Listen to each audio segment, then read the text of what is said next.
दोस्तों, आप अगर किसी कंपनी को ज्वाइन करने जा रहे हैं या फिर आप किसी कंपनी में जॉब करते हैं तो ये वीडियो आपके लिए बहुत ही इम्पोर्टेंट होने वाला है, क्योंकि इस वीडियो में मैं एक ऐसे टॉपिक के बारे में डिस्कस करूंगा जिसके बारे में शायद आपको या बहुत लोगों को नहीं पता है।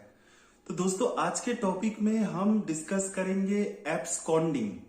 ये टर्म शायद आप में से किन्हीं लोगों ने सुना होगा या फिर किन्हीं लोगों ने नहीं सुना होगा। तो हम पहले समझते हैं कि ये एब्सकॉन्डिंग क्या है और इस एब्सकॉन्डिंग की वजह से आपको किस तरह के प्रॉब्लम्स फेस करने पड़ सकते हैं। तो पूरे वीडियो को आप जरूर देखिए ताकि ये इंफॉर्मेशन आपके लिए लाइफ लॉन्ग लेसन बनने वाला है और आप इसको अगर प्रॉपरली फॉलो करते हैं तो आपके लिए ये वीडियो बहुत ही हेल्पफुल होने वाला है। तो दोस्तों, सबसे पहले हम समझते हैं कि एब्सकॉन्डिंग फ्रॉम अ कंपनी या फिर एब्सकॉन्डिंग कैंडिडेट किसे कहते हैं। तो मैं एक सीधे भाषा में आपको एक एग्जांपल देना चाहूंगा कि सपोज आपका एक दुकान है। दुकान में आपके पूरे पैसे की लेन देन या फिर आपके सारे अकाउंट्स की जानकारी आपने किसी बंदे को इसकी रिस्पॉन्सिबिलिटी दी है।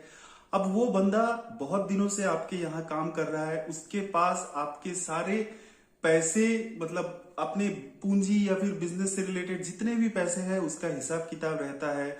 उसके पास पूरे कस्टमर्स का हिसाब किताब रहता है। क्या आपके सपोज अगर आपकी मिठाई की दुकान है तो किस मिठाई का डिमांड आप ज्यादा है, उन सब चीजों का हिसाब किताब आपके उस बंदे के पास है। अब सोचिए दोस्तों कि कल से आपके उस कर्मचारी ने आपके दुकान में आना बंद कर दिया है और आपकी सारी डायरीज आपके सारे हिसाब किताब की जानकारी आपके उस बंदे के पास है। तो दोस्तों, आप क्या करेंगे? आप उस कर्मचारी से कांटेक्ट करने की कोशिश करेंगे। आप अपने लोगों को भेजेंगे कि चलो भाई कहाँ है और क्यों नहीं आ रहा है। तो इसी तरह दोस्तों, एक बड़े कंपनी में अगर कोई कैंडिडेट या कोई एम्प्लॉय काम करता है और वो अचानक से उस कंपनी को इन्फॉर्म किए बिना छोड़ दे तो उस कैंडिडेट को हम एब्सकॉन्डिंग कैंडिडेट बोलते हैं या फिर एब्सकॉन्डिंग एम्प्लॉय कहते हैं। तो दोस्तों, एब्सकॉन्डिंग का अगर सहज सरल भाषा में मैं समझाऊं तो किसी कंपनी को इन्फॉर्म किए बिना चले जाना या फिर किसी कंपनी को इन्फॉर्म किए बिना किसी भी वैलिड रीजन या अपना किसी भी रीजन को बिना बताए उस कंपनी को छोड़ देना, तो इसे हम कहते हैं एब्सकॉन्डिंग। अब दोस्तों, हम बात करेंगे कि ये एब्सकॉन्डिंग क्या है और इसके बारे में जानना इतना जरूरी क्यों है। तो सबसे पहले दोस्तों कि एब्सकॉन्डिंग, अगर आप किसी बड़े कंपनी में जॉब करते हैं या आप किसी भी कंपनी में जॉब करते हैं और उस कंपनी में हर कंपनी का एक तरीका होता है रन करने का और हर कंपनी का एक पीरियड होता है कि सपोज आप अगर उस कंपनी को छोड़ना चाहते हैं तो उसके लिए भी कुछ टर्म्स होते हैं, कुछ पॉलिसीज होते हैं। और वहां पे अगर आप किसी कंपनी से रिजाइन करते हैं तो उस कंपनी में आपको नोटिस पीरियड यानी आपको एक नोटिस देना होगा उस कंपनी में। अगर मैं आपको और आसान तरीके से समझाता हूं कि अगर आप किसी बड़े कंपनी में काम करते हैं तो आप अगर उस कंपनी को छोड़ना चाहते हैं तो आप उस कंपनी को टाइम दे कि आपके रिप्लेसमेंट में कोई आए और वो आपके सारे काम और सारी रिस्पॉन्सिबिलिटी को ले और वो काम वो कर सके। तो इस पीरियड को या इस प्रोसेस को कहते हैं और जो काम वो करेगा, वो नया कैंडिडेट करेगा, आप उसको अपना काम समझाएंगे और सारे नॉलेज ट्रांसफर, आप क्या काम करते थे उस कंपनी में आपकी रिस्पॉन्सिबिलिटी क्या है, आपकी डेली एक्टिविटीज क्या है, ये नॉलेज ट्रांसफर आपको उस नए कैंडिडेट को देना होगा। तो इस टाइम पीरियड को हम नोटिस पीरियड कहते हैं और इस नोटिस पीरियड को सर्व करना, हर कंपनी का एक नोटिस पीरियड होता है। किसी कंपनी में 2 महीने 2 मंथ्स 60 डेज कहते हैं हम, 90 डेज या फिर 45 डेज होते हैं। और वो कंपनी में अगर आप नोटिस पीरियड, अगर आप रिजाइन करते हैं और रिजाइन करने के बाद अगर आप नोटिस पीरियड सर्व करते हैं तो ये प्रैक्टिस हर किसी को करना चाहिए और ये इसी के बेसिस पे ये प्रॉपरली डॉक्यूमेंटेड रहेगा उस कंपनी के पास कि नहीं, ये कैंडिडेट ने सही तरीके से जो लीविंग पॉलिसी है हर कंपनी का, उसको फॉलो किया है, और वो कैंडिडेट एब्सकॉन्डिंग नहीं कहलाता है। इसे कहते हैं प्रॉपर रेजिग्नेशन प्रोसेस। अब बात करते हैं एब्सकॉन्डिंग की। सपोज दोस्तों आप किसी कंपनी में काम कर रहे हैं, उस कंपनी में आज आपने काम किया, आपका मन किया कि नहीं, और ऐसे सिचुएशन में कभी कभी ऐसा लगता है कि आपका उस वर्क एनवायरनमेंट में एडजस्ट नहीं कर पा रहे हैं। हो सकता है कि आपको वो कल्चर या काम पसंद नहीं हो रहा है। आप सोच रहे हैं अरे यार कहाँ मैं कर रहा हूँ, यहाँ पे तो मुझे कुछ समझ में नहीं आ रहा है, मैं कल से नहीं काम करूंगा।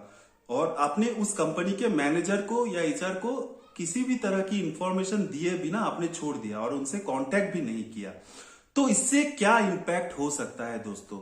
तो इससे मैं 3 मेजर इंपैक्ट्स आपसे बताऊंगा कि अगर आप एब्सकॉन्डिंग होते हैं किसी कंपनी से तो उससे आपको क्या प्रॉब्लम्स फ्यूचर में आ सकते हैं। तो मैं बार बार यही सजेस्ट करूंगा कि आप ये 3 स्टेप्स फॉलो करें, ताकि इन सब चीजों के लिए की जानकारी आपके लिए बहुत इंपॉर्टेंट होने वाली है। और पहली जानकारी या पहला इंपैक्ट जो अगर आप एब्सकॉन्डिंग होते हैं वो होता है कि आपको रिलीविंग लेटर, जिस कंपनी से आप एब्सकॉन्ड हुए हैं उस कंपनी से आपको रिलीविंग लेटर इशू नहीं किया जाएगा। अब रिलीविंग लेटर की बात करते हैं। तो दोस्तों रिलीविंग लेटर को हम इस तरह से समझते हैं कि अगर आप किसी कंपनी में काम करते हैं तो उस कंपनी से अगर आप रिजाइन करते हैं और अपना नोटिस पीरियड या अपना वर्किंग पीरियड प्रॉपरली कंप्लीट करते हैं तो वो कंपनी आपके नाम पे एक एक्सपीरियंस लेटर इशू करेगी।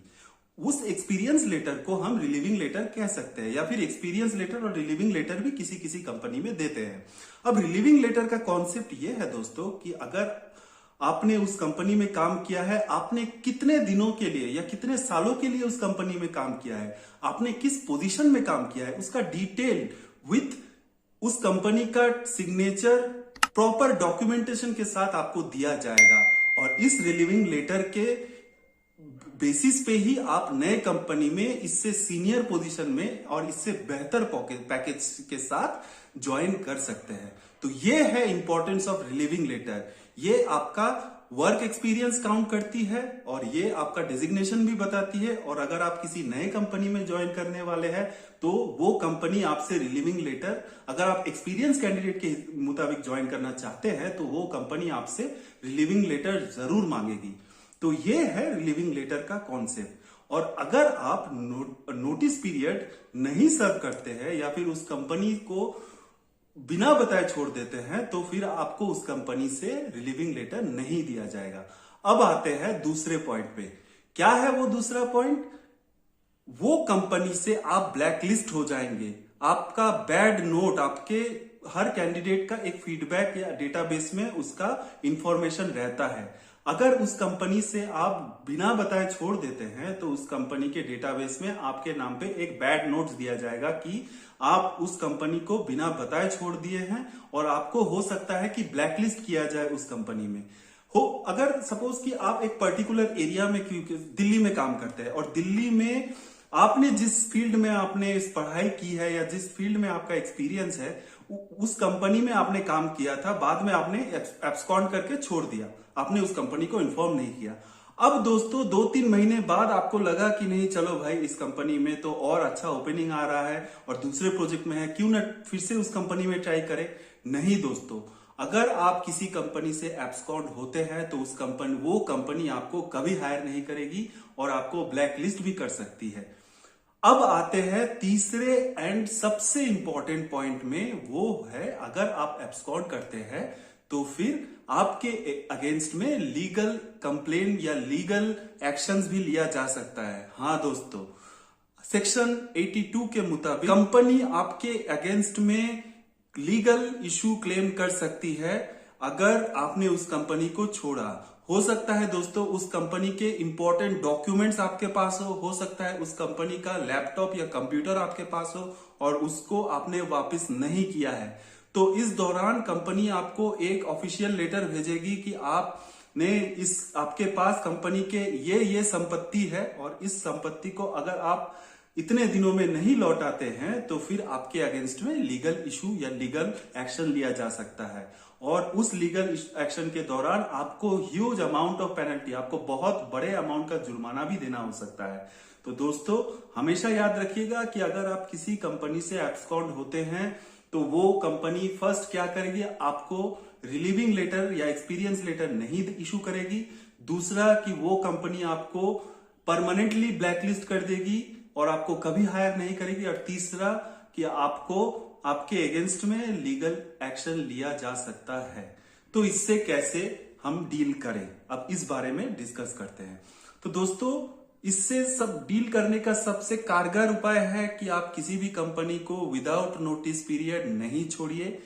और एक इंपॉर्टेंट पार्ट है कि अगर आप किसी कंपनी को रिजाइन करने के बारे में सोच रहे हैं तो कोशिश कीजिए कि आपके पास और एक जॉब ऑफर अवेलेबल हो, आपके पास किसी दूसरे कंपनी का ऑफर लेटर हो और उसके बाद ही अगर आप उस कंपनी से रिजाइन करें तो ही आपके करियर के लिए बेहतर होगा। क्योंकि अगर आप विदाउट एनी जॉब ऑफर किसी कंपनी को छोड़ते हैं, सपोज कि आज मैंने अपने कंपनी का नोटिस पीरियड कंप्लीट किया है और मेरे पास कोई जॉब ऑफर नहीं है, अब मैं दूसरे जॉब के लिए ट्राई कर रहा हूं, लेकिन मेरे पास मेरे करंट कंपनी का रिलीविंग लेटर है जहां पे क्लियरली लिखा है कि मैंने इतने दिनों तक उस कंपनी में काम किया है। अब दोस्तों मैं किसी दूसरे कंपनी में ट्राई कर रहा हूं, हो सकता है मुझे 2 महीने बाद ऑफर मिले, हो सकता है मुझे 4 महीने बाद, 6 महीने बाद, 1 साल बाद मिले। तो दोस्तों इस दौरान आपके करियर में एक गैप आने वाला है। सपोज कि मैंने आज ये कंपनी छोड़ा है और 1 साल बाद मुझे नई जॉब मिली, तो उस 1 साल बाद नए जॉब में मुझे एक्सपेक्टेड पैकेज नहीं मिल सकता। हो सकता है मुझे सिर्फ 20% में हाइक मिले और मैं वो 20% हाइक लेके ज्वाइन करूं। हो सकता है दोस्तों कि मुझे किसी तरह का हाइक नहीं मिले क्योंकि एचआर ने मुझे कहा है कि तुम्हारा इतने दिन का गैप है तो तुम्हें हम इसी पैकेज में इस कंपनी में हायर करेंगे। तो इसीलिए दोस्तों हमेशा कोशिश कीजिए कि अगर आप किसी कंपनी को छोड़ने का सोच रहे हैं तो आपके पास और एक ऑफर लेटर हो या और एक जॉब ऑफर हो। तो आशा करता हूं दोस्तों ये वीडियो से आपको एब्सकॉन्डिंग कैंडिडेट या एब्सकॉन्डिंग फ्रॉम द कंपनी के बारे में पूरी तरह से क्लियर नॉलेज मिली है। और अगर आपको ये वीडियो हेल्पफुल लगा है तो आप जरूर मेरे वीडियो को सब्सक्राइब कीजिए और जिससे कि मुझे मोटिवेशन मिल सके कि मैं आपके सामने और सारे इंटरेस्टिंग फैक्ट्स और करियर रिलेटेड वीडियोस ला सकूं। थैंक यू दोस्तों।